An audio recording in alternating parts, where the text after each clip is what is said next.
Hi, welcome back. So today I want to talk about a different subject.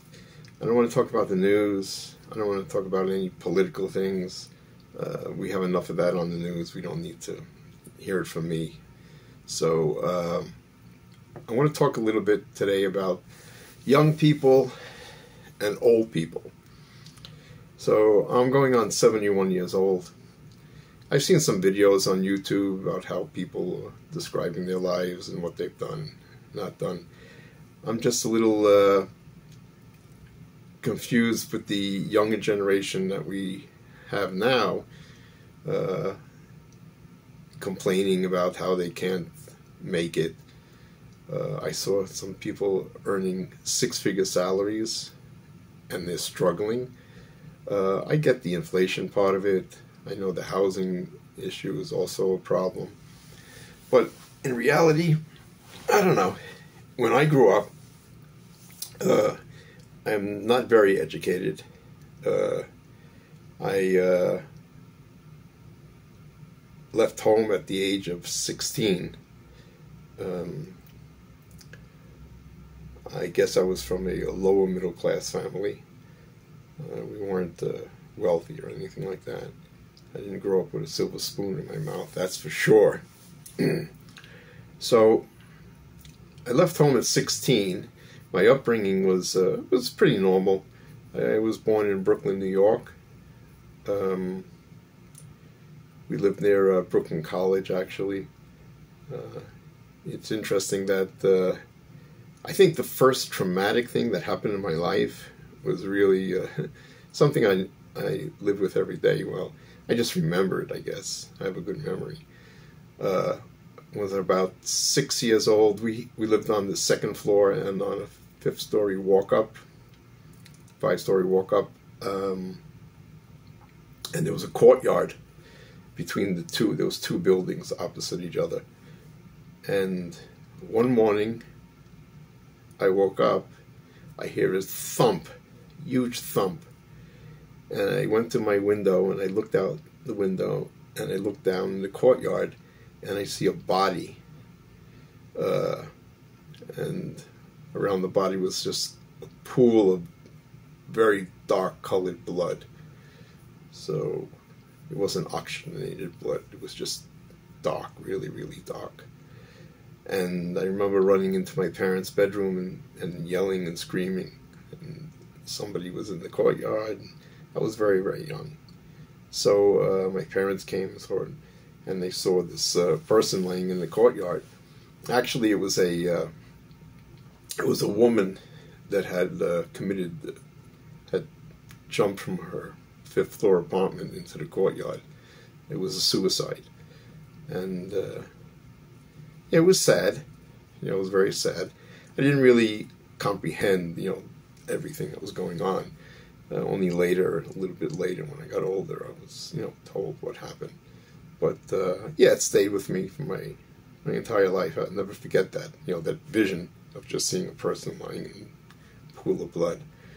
But anyway, I had a pretty normal upbringing.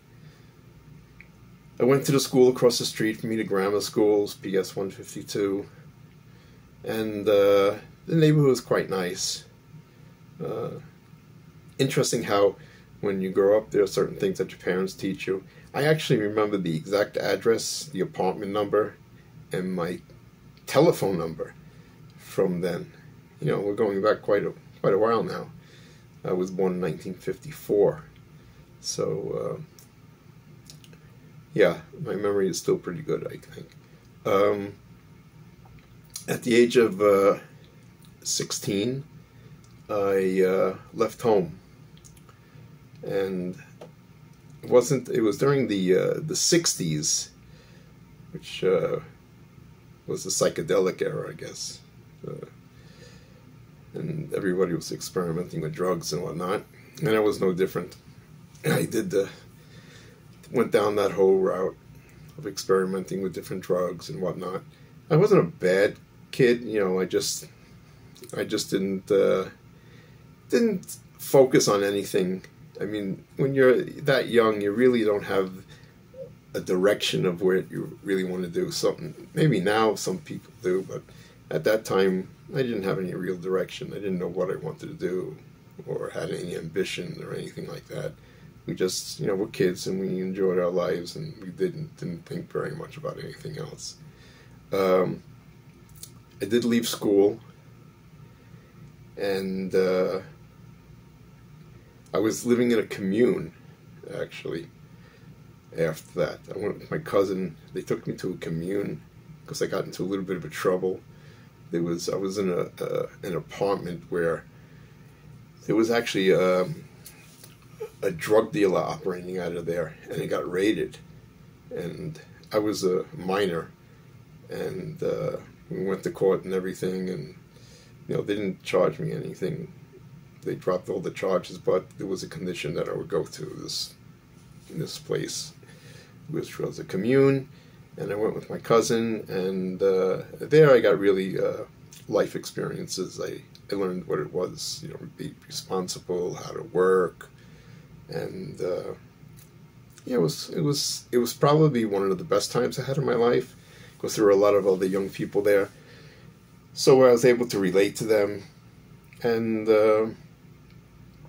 we had a great time. Made some solid friendships there. I actually ended up marrying somebody from there, and I was very young. She was 17, I was 19, and figured we were going to start our lives together, and everything seemed okay. I'm not going to make this video very long because I'm going to have to make it in series, so I don't want to bore you, with too much detail right now. So I will, in the future, just break it down and explain, what happened and how my life developed, and what I think how young people should be looking at life, and how they can achieve their goals and be happy and successful in their lives. So until next time, I will continue, and thank you for watching. Bye.